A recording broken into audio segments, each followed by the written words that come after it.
So now that you're nice and awake, because you were at that first walk, Patrick will be giving the presentation outlining the project progress from start to where we currently are. Please ask him all the hard questions. He'll have all the answers. All right, thanks, Chris. Welcome. Good evening. My name is Patrick Carter. I'm an associate engineer at the district, and I'm going to give a brief presentation on the reliability improvement project. If you were here for the June public meeting, you've probably seen a lot of progress. Big difference out there. I'm going to walk you through some more details on what progress we've made to date and what we're going to be doing in the future to finish phase 2. And also introduce you, Tony's going to introduce our new blog, and then we'll take any questions. So as Steve was saying, this plant has been in operation for approximately 50 years, and it's time to rebuild it. We've reached the end of its design life cycle, and we need to update it. We're going to update it for seismic retrofit, for capacity, reliability, and then also to meet new water quality standards. And now that we have the opportunity, we're going to implement some state-of-the-art technology.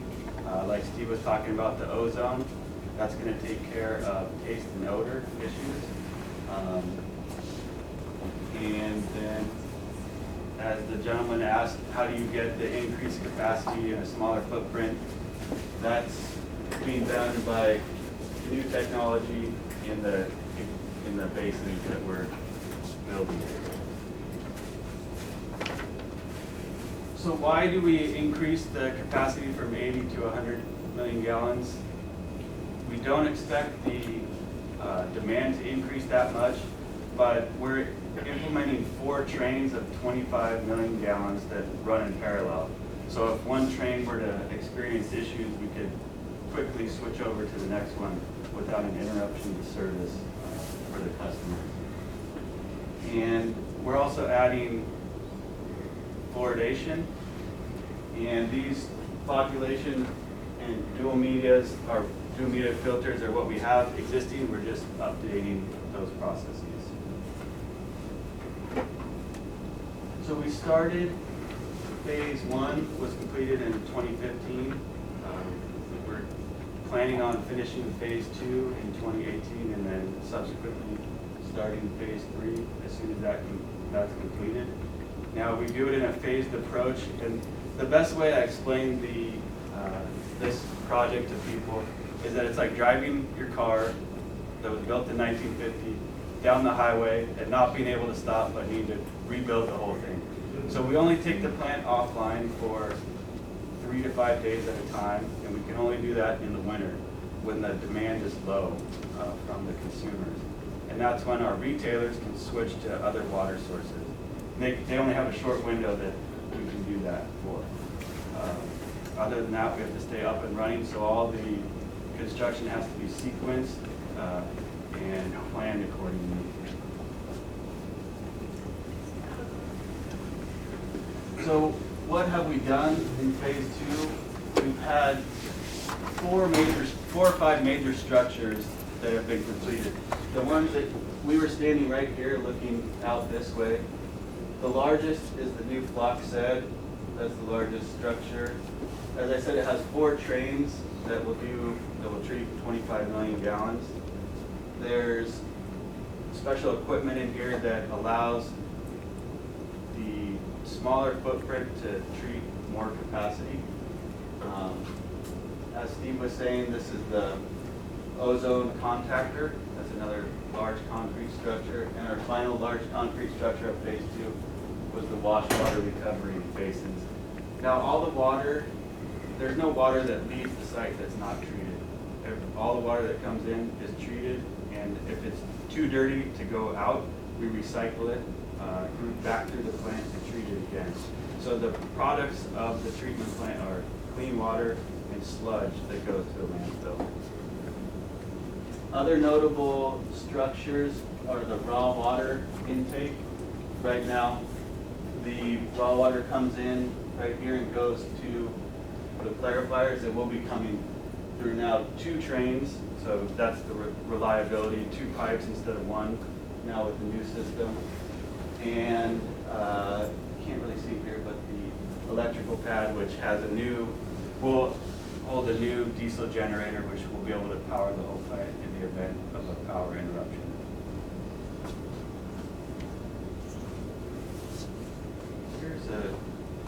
We do a drone video every couple of months to track progress and take photos. And again, we were standing up here. Here's the block set, ozone contactor, wash water recovery. Here's the electrical pad. And these basins will be replacing these. So these will be filled in, and that'll be one of our few open spaces at the finished plant. And as Steve was saying, phase 3 will demolish these clarifiers and we'll be building new structures there.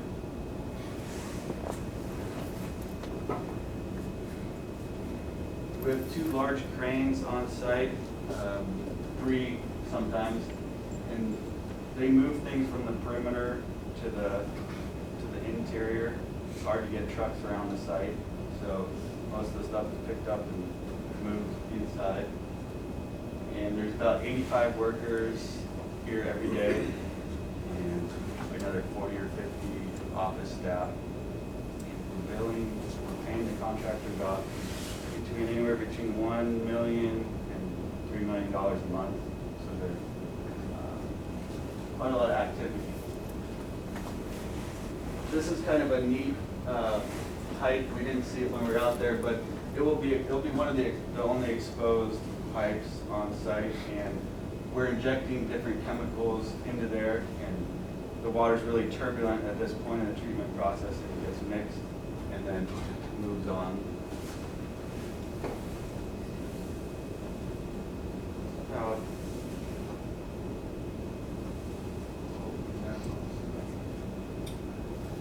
And then we do have, as Steve was saying, the dirt, mud settles out. We have a process for that was upgraded a couple years ago. And what that does is it takes mud and gets the water out of it. So we end up with drier cake that we can haul off to the landfill. And drying it has some advantages because landfills charge by the ton. So water, we get rid of the water and we recycle that water back to the headworks. And so yeah. I have a question. Yes. You mentioned the pipe and injecting chemicals in there or something like that. So are these additional chemicals that you're using, or you use them you've been using them for a long time? All the chemicals that are on site and now and for the new process will be the same. The only addition will be fluoride. So the construction truck hauling route is this here off of 17 coming up Newells. And we work with the contractor closely to keep the trucks on route on their permitted haul route. So we ask you if you see any trucks, if you're able to take a picture of them, or just call us and let us know that you saw a dump truck or some other delivery truck that was not on this haul route. We will call the contractor right away and make sure that they stay on that approved route. So what's the? So Winchester, Knowles, Pollard, and Upmore. Not Granada? Yeah, and then Granada and come in, just a little short section of Granada. Go from Moore to You Granada. have to go more to come strong. To Yes. Granada. Yeah. And on March 19th, we're getting a large delivery from, it's actually a prefabricated building. It's going to be approximately 100 feet long. And so we're working with not only the town of Los Gatos, but the state of California to get the correct haul permits. We're in the process of that right now. So we will be notifying, right now it's gonna come up more and turn left to the lower Moore gate. And so we're gonna have to have no parking on Moore for just that day and possibly some tree trimming, like 11 feet tall. So we will be notifying everyone by multiple methods, next door hangers, working with the town to get no parking signs up. And so that's tentatively planned for the 19th. And it will happen actually before 7 a.m. So it probably will have no impact, very little impact. That's because a large load like that has to get off the highways before rush hour. So, and for the trucks off the haul route, we have Tony's contact information will be up on the slides later, so he's your point of contact. So sorry. Yes. So all of the trucks are still going to go through the Granada gate to get to here? They go either through Granada Gate or through Moore's Gate. There's two entrances, yeah.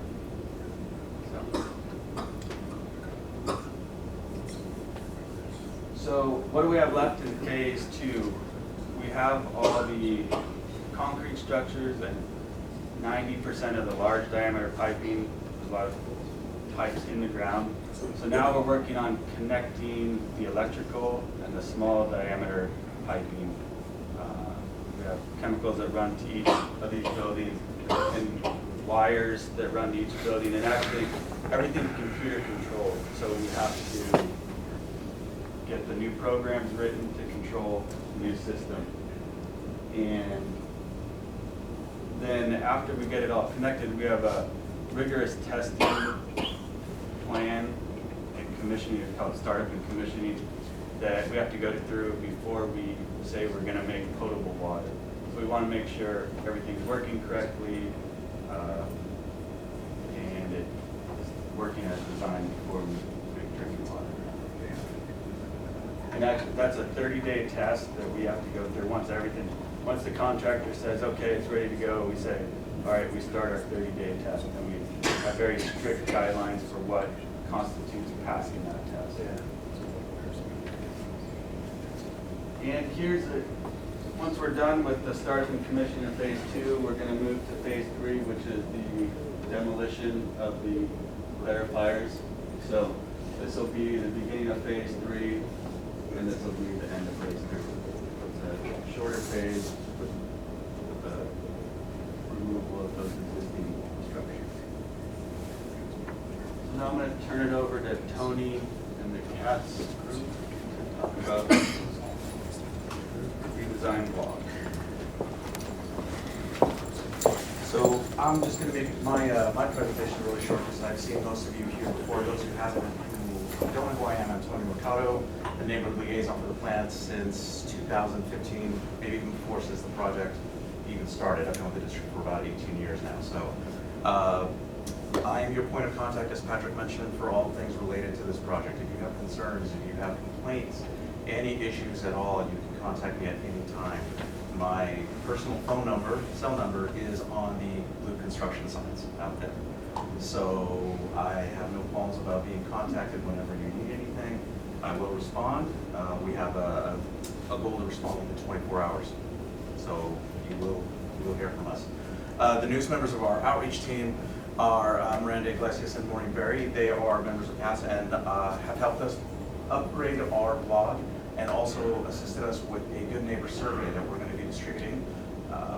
You'll have a hard copy here today, but you'll also have some that will have been delivered to your homes and will also be available. Is it online? It's already online. So I'm going to turn it over to them and let them go ahead. Yes, ma'am. I have a statement and a question. Statement is I really appreciate how quickly you've gotten back to me every time I have a query or a complaint.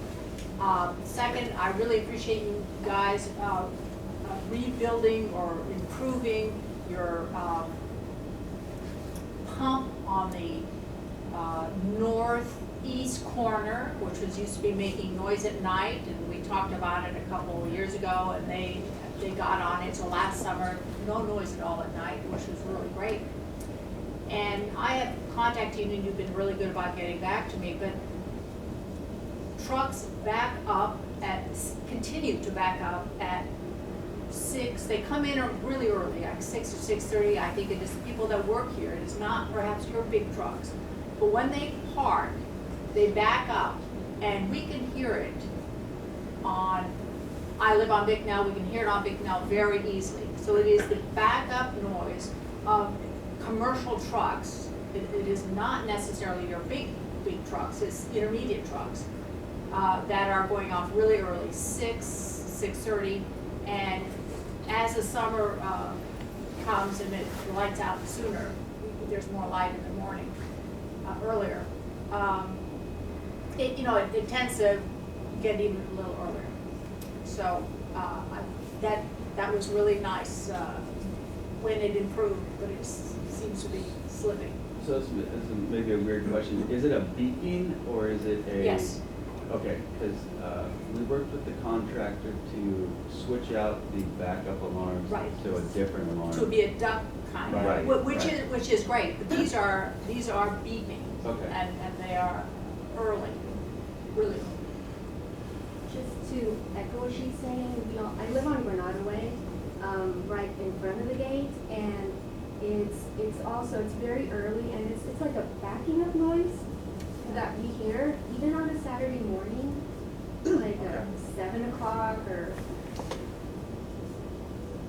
And I also appreciate, Tony, you've been talking with my husband, I believe, and we really appreciate the time that you give us, and you listening to us, and Chris, I know that you've spoken to my husband as well, so thank you so much for that.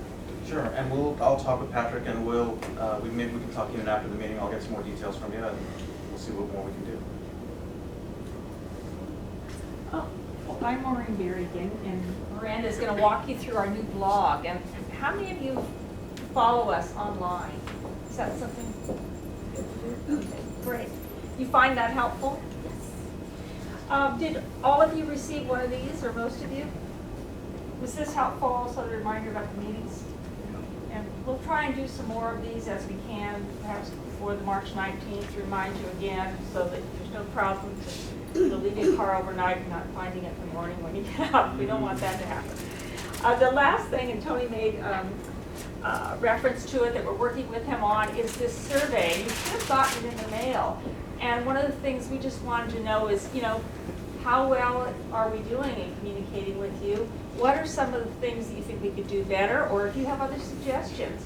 And how do you like to receive information? You want email, you like to follow us on the blog, how can we make that more consistent, and maybe you can spread it wider among your neighbors, or do you like to get snail mail? So just let us know how you like to be communicated with, and then that'll help us really decide how we best work with you.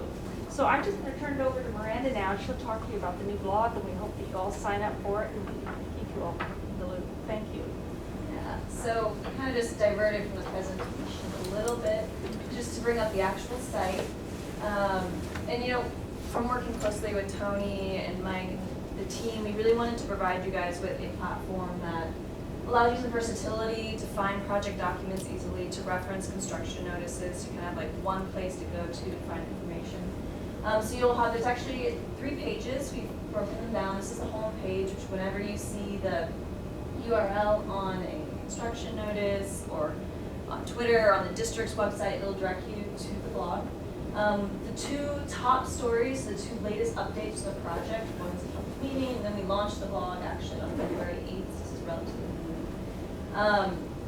The 2 most recent stories will always be on the homepage. We also will have Tony's information underneath the contact us, so that will always be there. And what we're really trying to do and push is to get you guys to subscribe to the blog, so that when we put up a new article, you'll get it right to your inbox. You'll see it come through and you'll see that notice. And something we're also highlighting is, the district's Twitter site. And this is actually the survey that Maureen was talking about. If you go and click through here, it'll take you to SurveyMonkey. It's only 10 questions, the exact same questions that you got in the mail are actually out there on the table.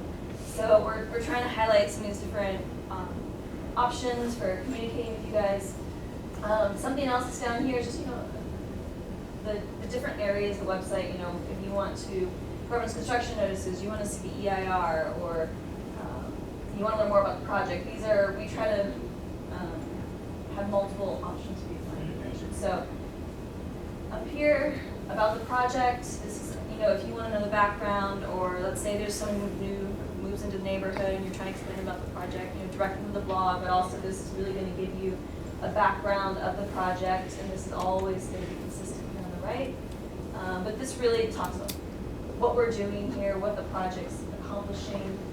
The construction notices, now if you click on this on the home page, it'll take you right here to the fact sheet, which as we update, we'll replace these links.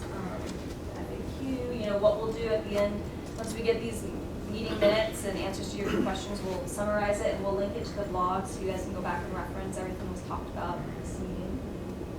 Also reference documents from the EIR to any addendums, the history of the plant. We really just try to compile that information into one place so you guys can find it and you don't have to search through Google and make it all in one place for you. And this is also here's the team. A lot of the team members are here today, but we've listed them out. Everyone, obviously Tony, you guys all know. But you can go through here and look at the different team names. I don't want to go through everything right now, but you can go through and peruse. The part of the blog that you guys are probably going to use the most is the blog updates. So we've broken down each of the articles, and the really different thing that we've done is we've created categories. So if you want to go back and look at public meeting minutes only, you can go back and click here, or you can go to just general project information. So we try to organize that information, make it easier to find. And you can actually go back all the way to, what's the last one? We have it broken down by month and year. You can go back to see everything that was posted. Just so, it's another transparency effort, a way to provide you guys information more easily. So that's really the synopsis. I mean, it is a blog. We highlight next door on here, all the district sites, just trying to get consistent so you guys can find information if you're interested about other projects. So I don't really want to take up too much time, Tony, but that's overview. There's and if you want to comment to us or something comes up right away, you can get online and just do that. Yeah, and directly to us. You can still leave a comment on the articles, of course, and then you can, if you leave your email, Tony can get back to you and respond. He'll be the one that's still communicating with all of you and provide you information. So, did I leave anything in? Miranda, show them the button for the webcam. Oh, yes. Oh, that's good point. So we had this on the last blog, and we just kind of changed and reorganized, but if you click here,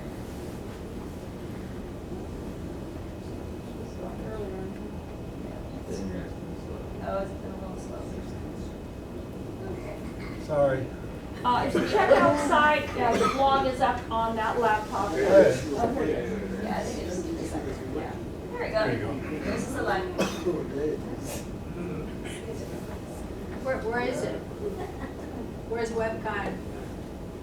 This is in real time. I defer to you on what's actually being shown. They're on this building, looking down at the construction site. It's in the clarified corner, northwest side, northeast side.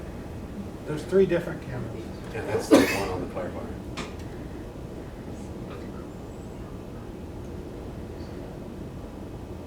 So if you ever want to see what's going on, it's on the site. You can see on here. That's great, Mike. Thank you. I think that's it. Is there questions or really quick? I can read. What's the Twitter handle? The Twitter handle is at Valley Water. I'm just gonna bring the presentation. I really like the website. I go there regularly just to see what's going on. That's great. Yes. Oh, no, not Any that. other suggestions or things you'd like to see?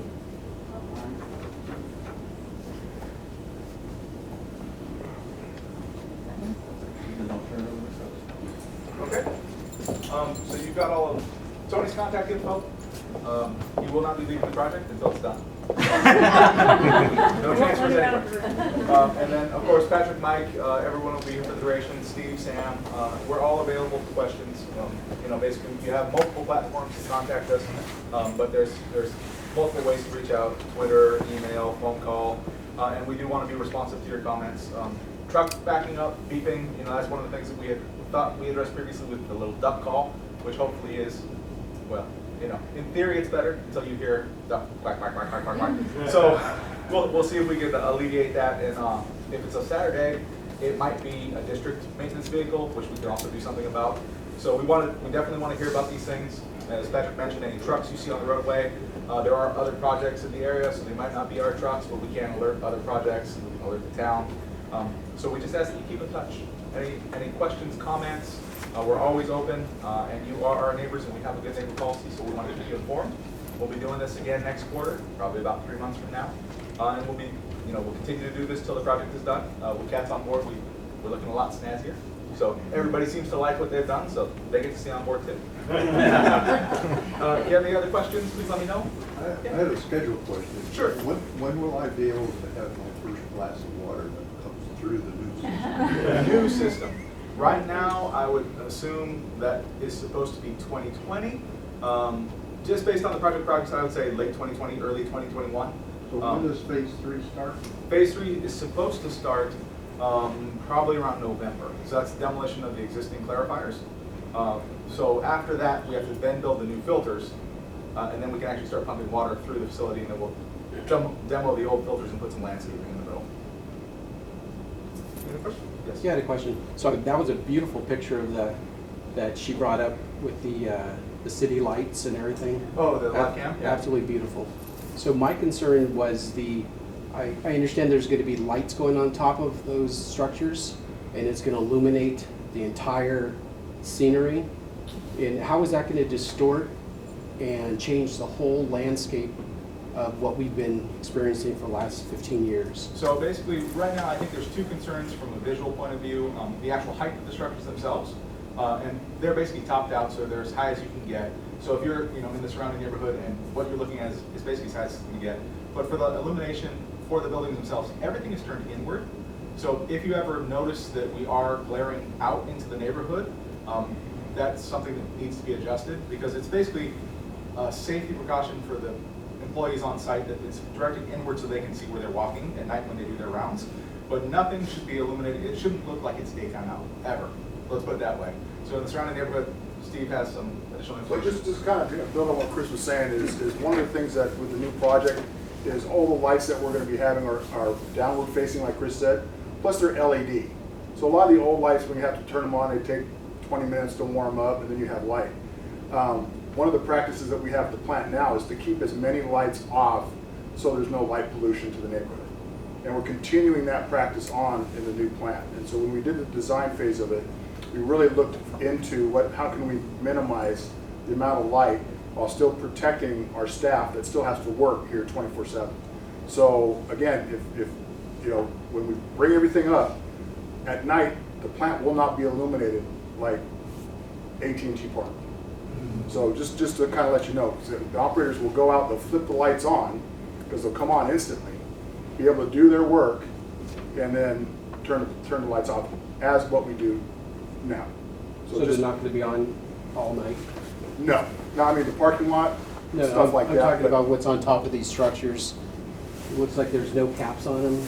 They look, the one on the new structures? Right. Yeah, they're actually a shine down style. I haven't seen them on yet. They won't come on for another year or so, but yeah. Mm-hmm. So everything's designed to be downward facing. And again, they're not going to be on 24/7. They're only going to be on when the operators or maintenance is doing work out there, and that's typically during the day. But my operators do walk out there 4 or 5 times a night to do their rounds. And so they'll flip the lights on, take a look at whatever they need to do, turn the lights off. So then it's someone manually turning them on and Yes. off? Yeah. There's light switches all over. We have that now, for the most part. Yes. But that's something that we take very seriously because we don't want to impact your lives. We Right. want to be able to I've do our had jobs. I've had the view for 15 years, and it doesn't look like there's a cap on most of them. It looks like there will be illuminating upward. And that light pollution, I mean, I enjoy that view every night. I don't blame you. That's beautiful. We love it too. Yep. And Okay, we'll see. maybe the question for Roger is, those lights might not be fully complete because there are some ornamental caps that may be going on them. Roger's shaking his head yes, so I think they're kind of unfinished right now, what you're seeing. Obviously, we're not at the end of phase 2 yet, which is the commissioning portion. When we do go through commissioning and testing, you'll probably have the opportunity to see the lights, and we welcome feedback at that point. If it really is impacting the neighborhood, because the design intent is for it not to. You know, it's supposed to mimic what we have now, a little bit higher, but it's not supposed to pollute the environment from a light perspective or ruin your view. And is that also the same for the landscape as well, that the trees that are going in the back, are they ever going to exceed that? The ones that we talked about at the last meeting, that's going to be up against Right, Moore right. Avenue. No, it'll be up against Granada, I believe. Yeah, if you notice, there are planters. Right. So the ones that are in concrete planters Right. are actually going to, are actually going to be moved up towards the end of the sedimentation basin, blocking that concrete monolithic wall, so to diffuse that structure a little bit. Got it. As So- well as there's going to be trees that we're going to be planting on the hillside, again, to soften that soft But skin. they'll never obstruct that view. They're not They're that, the they're height like of it. eucalyptus and stuff like that grow that tall. There- So it's actually, we have it should be online, the landscaping The plan. growth rate of the trees will not exceed the eucalyptuses that are currently out there, so the view should be intact. Okay. Is there another question? Yeah, what can we expect in terms of the trucks for the end of phase two? Are there gonna, I understand there's gonna be a big truck coming in large.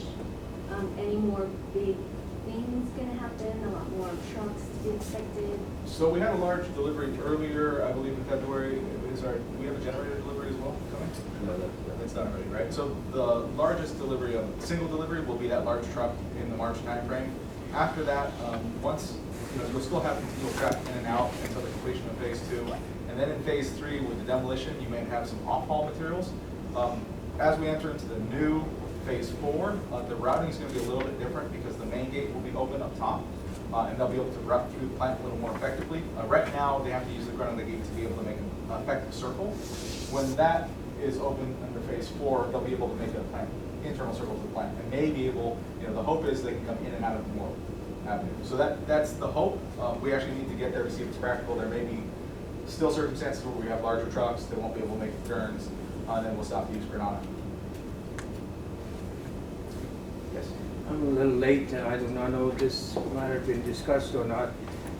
Your cleaning truck, they clean for no reason. And the only thing they scrape in the asphalt. And my wife did complain, and what it does, generate a lot of dust and everywhere, our house and our neighbor's house, and that's for no reason they doing it. So street sweepers are a BMP that's supposed to minimize dust and dirt accumulation on the streets. There are times when it appears as though they do tend to kick up more dust than they actually collect. We will look at our street sweeping intervals. We're in a bit of a tight situation in that we accumulated some dust, so people asked originally to increase the sweeping, so we increased the sweeping, and maybe we've gone a little too far because now people are complaining the sweepers are causing dust. So we'll look at getting an optimal level. We still need to keep the sweepers going, and that's for our best management No, practices. if it's dirty, Yeah. we don't care. But it's not dirty, they do it. And then also already the asphalt is scraped and it's not looking like the asphalt should. Yeah. Part of the project will be to restore the pavement after. It's not just the sweepers that are kind of messing up your asphalt, it's also the large trucks that are continually rolling over it. It looked like that section of asphalt out on Granada wasn't standard as well, it might have been a little bit thin. So there are several things that contribute to that, and the asphalt will be restored to better than new condition basically I can't say better than new, it's new is great. So it'll be like new condition when the project is over. We'll definitely look at the sweeping. What I would love to have is some rain, because then street sweepers, it's not a big deal. It's natural dust control, but right now, unfortunately, it doesn't look like that forecast is really helping us out. So we'll definitely look at the intervals for the street sweepers. Thank you. It seems like. Also, Oh, go ahead. the contractor put in a tire wash system that, actually, I'll take a picture of it. Something like this, this isn't exactly it, but it's down there, that will knock the dust off the trucks before they leave the site. And the hope is then you wouldn't need the sweeper as much, so we're trying to find that nice balance. Is that optional for them, or is that mandatory? It's optional for them to use it. That's but- not a requirement of the contract, Right. but it's basically a requirement the district is putting upon the contractor due to the resident interactions. Yeah. the street sweepers are an imperfect solution. So we've heard the feedback from the residents, and that's why we're going towards a different system to try to alleviate that.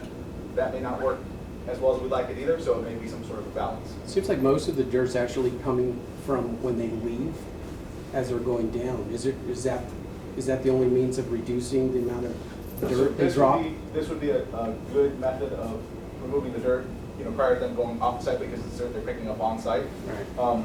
What it won't solve is if they come in dirty. Basically, if they're hauling something in and they've been at a different site, that's where we would still need the sweepers to kind of pick up that dirt. At this point, I do need to explore options to make it rain. I'm still looking, because that really is Mother Nature's best remedy. And the truck schedule is still from 7 in the morning until 5? 6? No, I think we cut off prior to the end of school, don't we? 3:30? No, it's 7 to 6. Oh, 7 to 6? 7 to 6 p.m. Okay. Do we have restrictions during school hours though? Going in front of Rolling Hills? We do. Okay. Some of the employees do, they come up Granada, they're left on Capistrano to go out to more, there's PD. Roger will get on top of them because that's what he does best. We've had several discussions before with the contractor. The problem is the turnover in crew tends to undo some of the good work that's been going on. So generally, we have to keep reminding the contractor as they get new personnel to keep training them to basically, this is a residential neighborhood, people live here. So wherever we get reports, the contractor does take it very seriously, and there have been some gentlemen who've asked to not return to the site because of their driving habits. So as you can make us aware of that, just like trucks, if you can ever snap a photo, we can definitely remedy that situation. Any questions?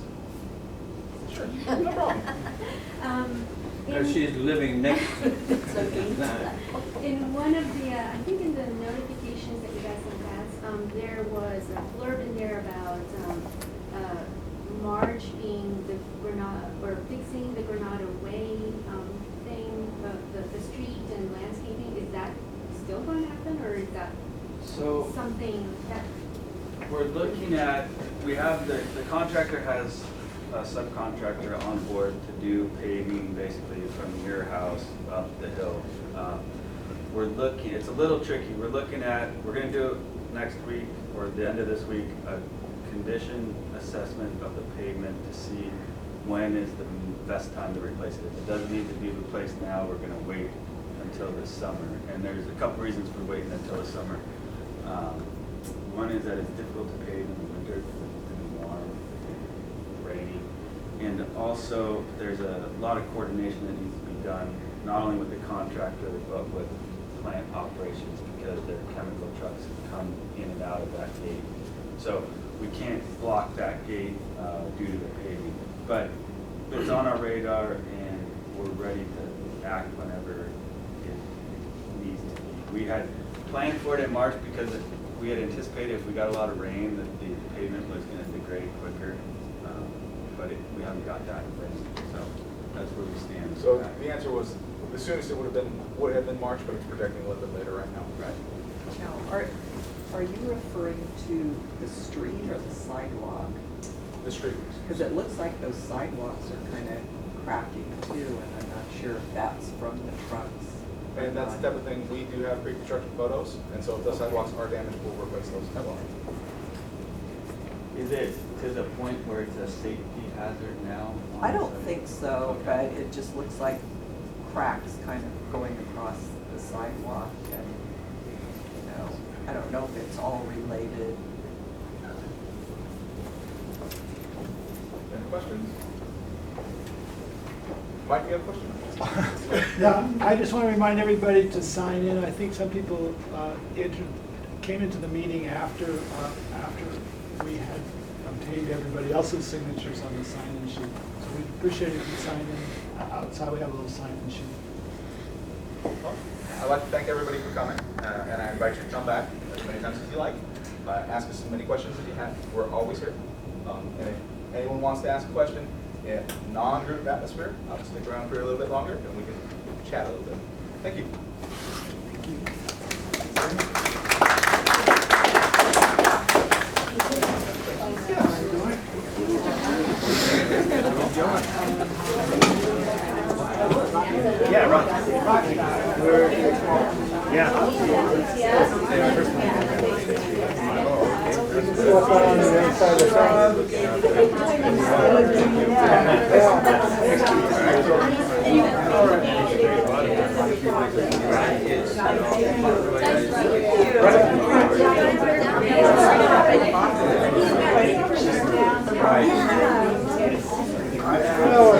Sorry for the noise and dirt and all that.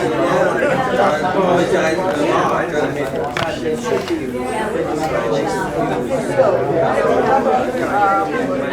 That's what it was.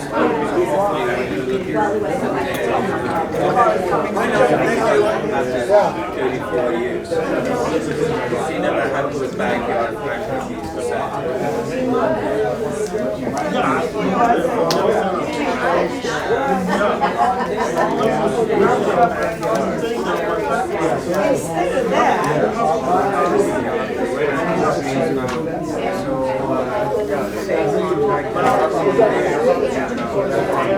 very nice guy.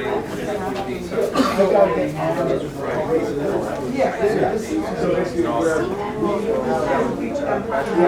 lot of noise, a lot of things.